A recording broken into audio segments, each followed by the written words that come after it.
Madame, Monsieur, bonjour. Un deuxième programme social du gouvernement pour accélérer le rythme de réduction de la pauvreté. C'est pour la période 2022-2024. Cette amélioration des conditions de vie des populations prendra en compte la réhabilitation de 67 marchés de détail et la construction de 11 marchés de gros sur l'ensemble du territoire national pour un coût global de 350 milliards de francs CFA. Que vous inspirent ces grands projets? Nous vous attendons au 27 20 21 44 48, 27 20 24 27 87. Le débat est déjà ouvert sur notre page Facebook Radio Côte d'Ivoire. Et pour ceux qui veulent nous suivre en direct sur le bouquet Canal+, c'est le numéro 511.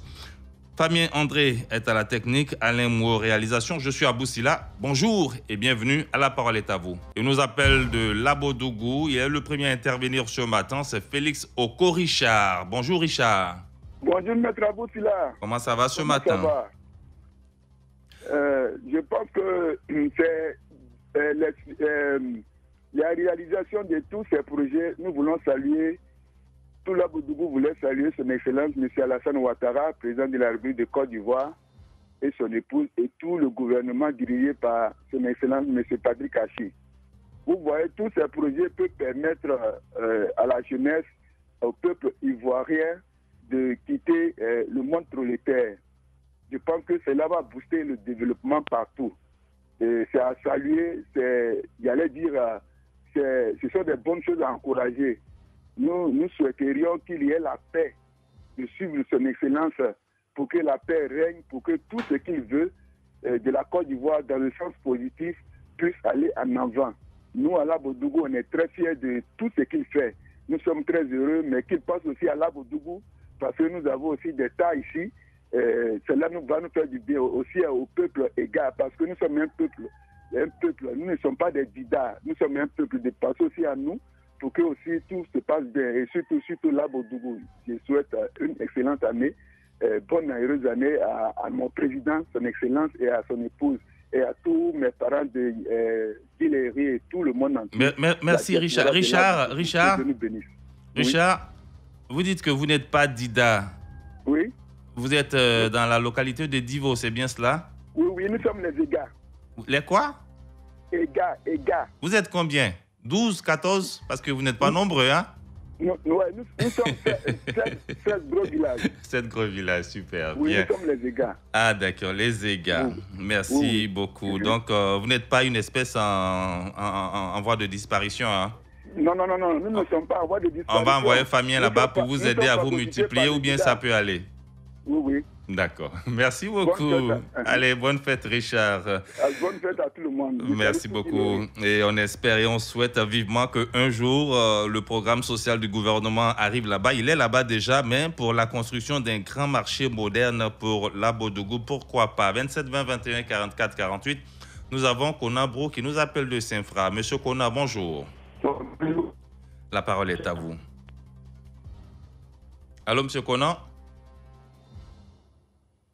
On l'a perdu malheureusement. 27 20 21 44 48 27 20 24 27 87. Nous avons Kambou Dieudonné. Bonjour Dieudonné.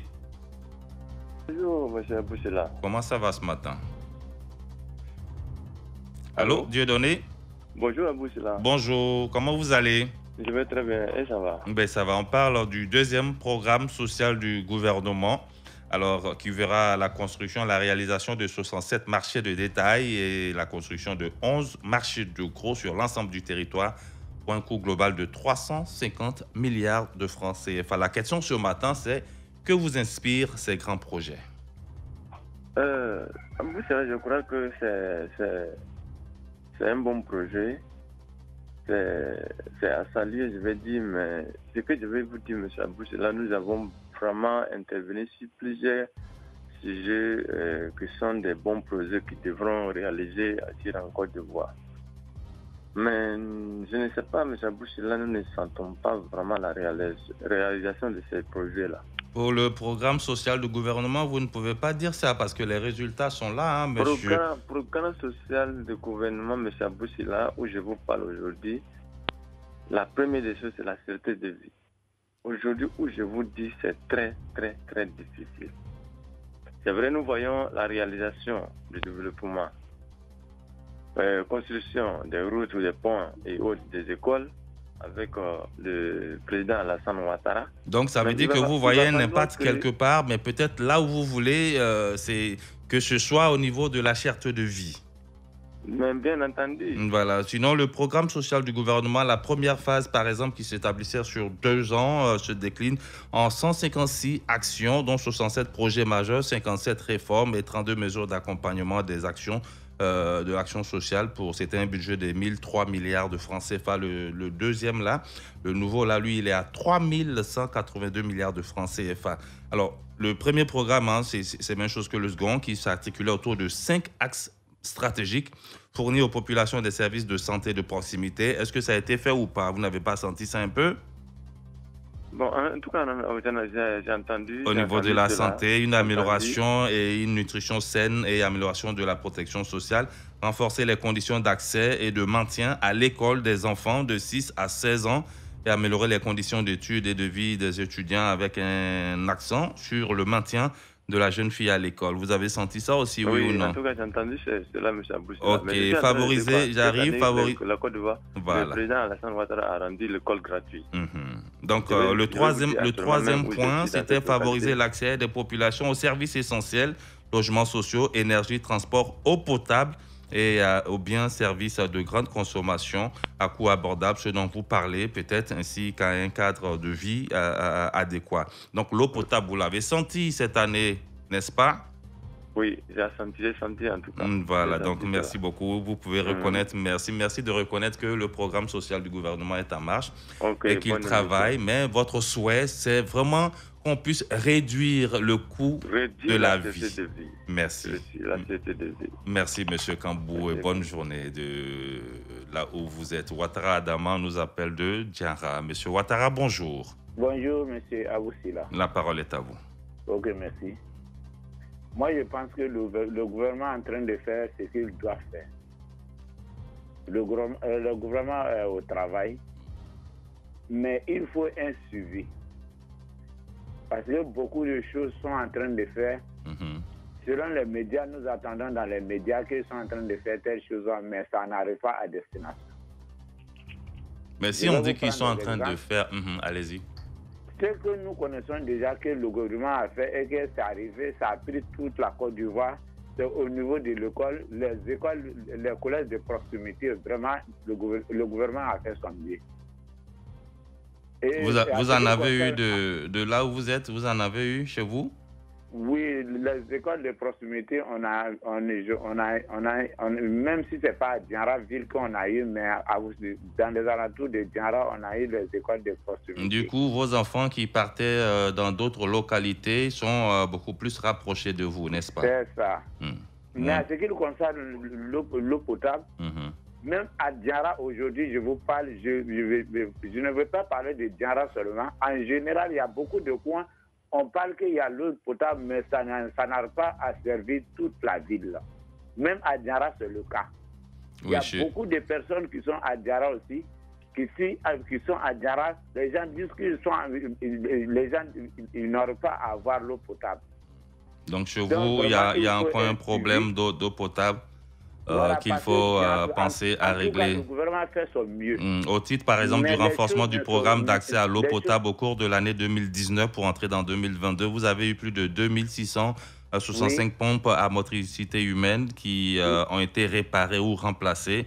Et dans la poursuite de cette initiative, il a été enregistré au premier trimestre de 2020 plusieurs résultats, notamment 1573 pompes à motricité humaine qui ont été réparées et 3300 en 2020 et bien d'autres.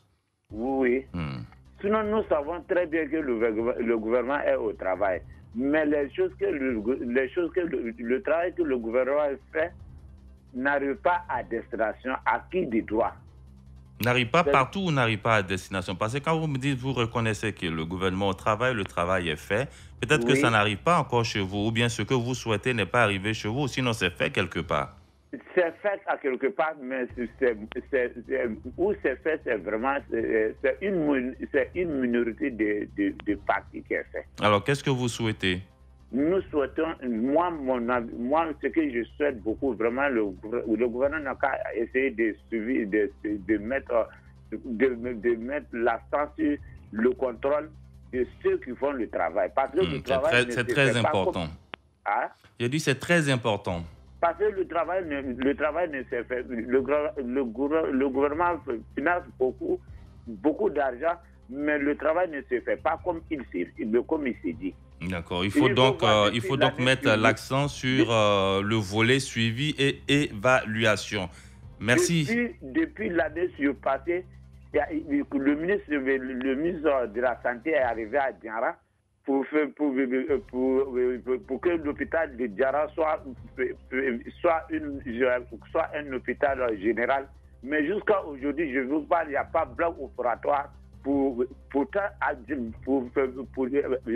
Diara, c'est une grande ville.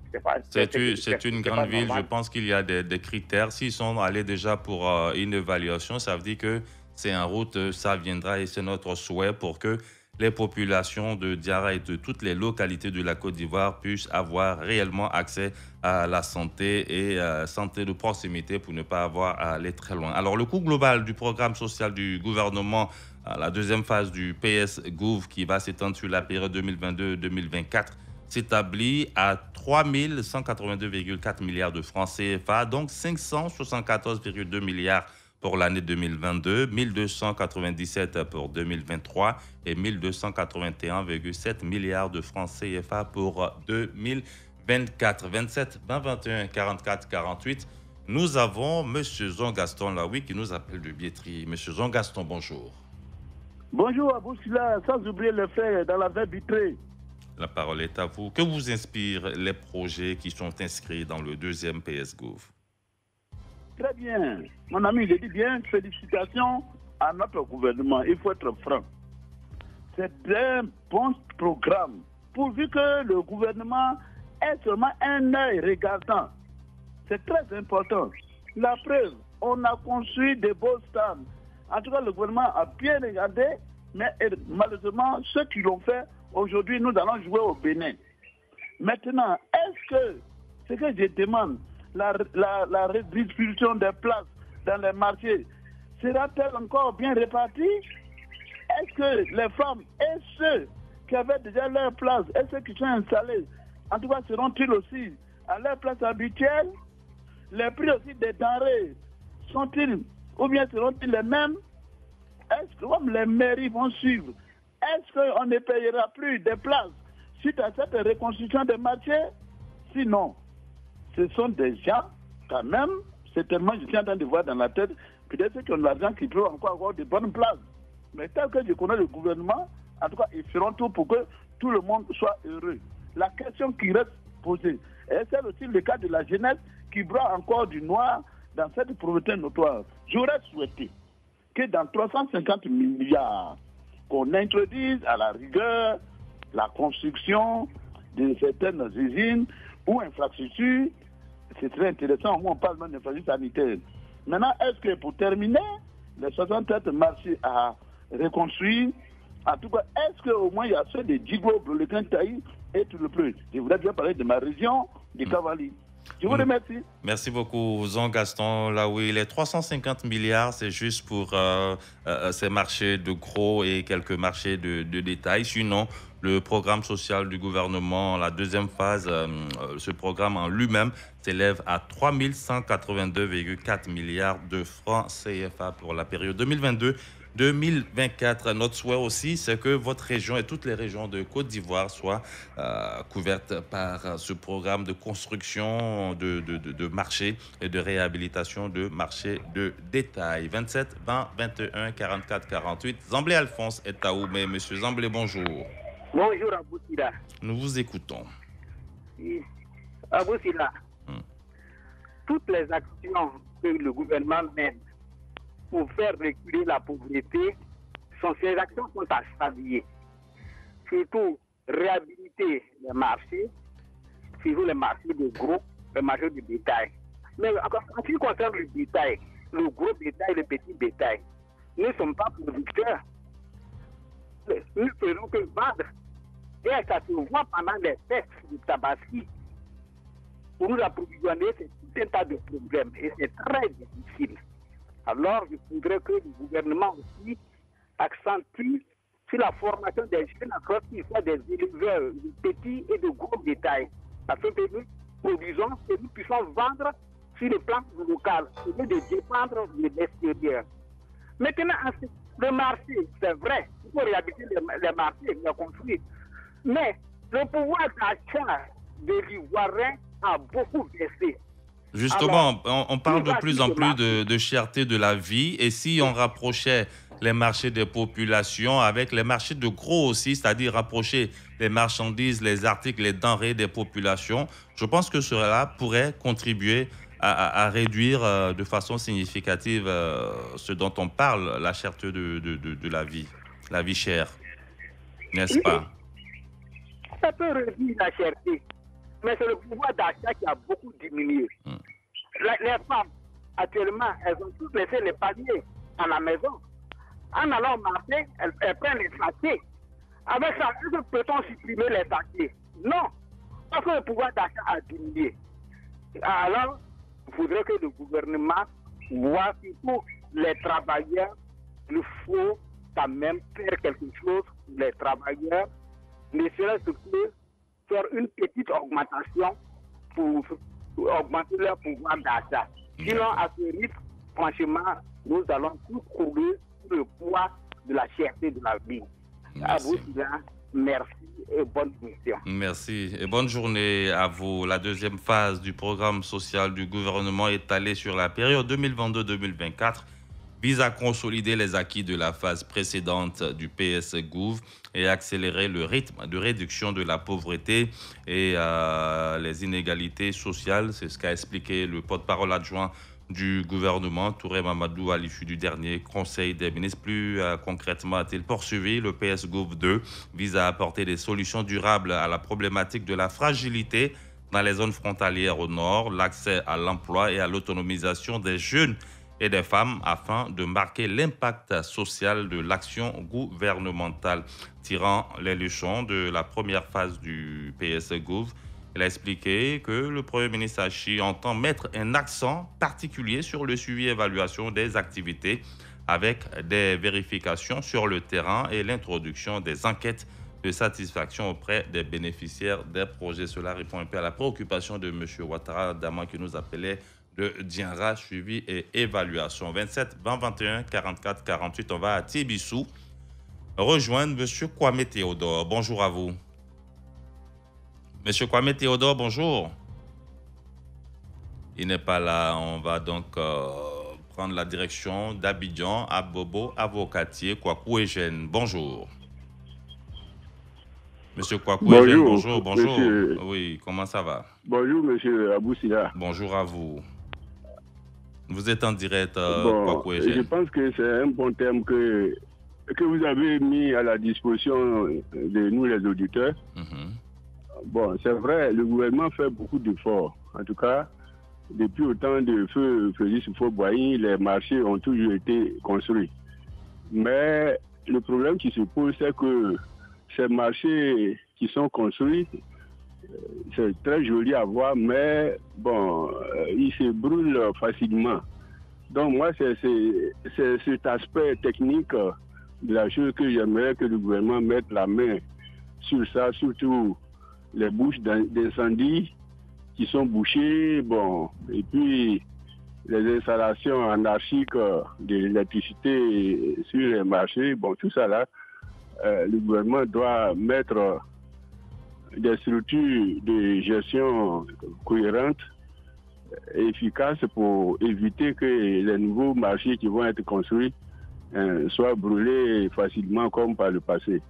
Très bonne proposition. Ici, on met des 350 milliards, on ingère ça dans la construction des marchés que en moins de 6 mois, tout est brûlé. C'est comme on n'a rien fait. Là, si on construisait des usines, ça serait mieux. Voici, moi, ma préoccupation.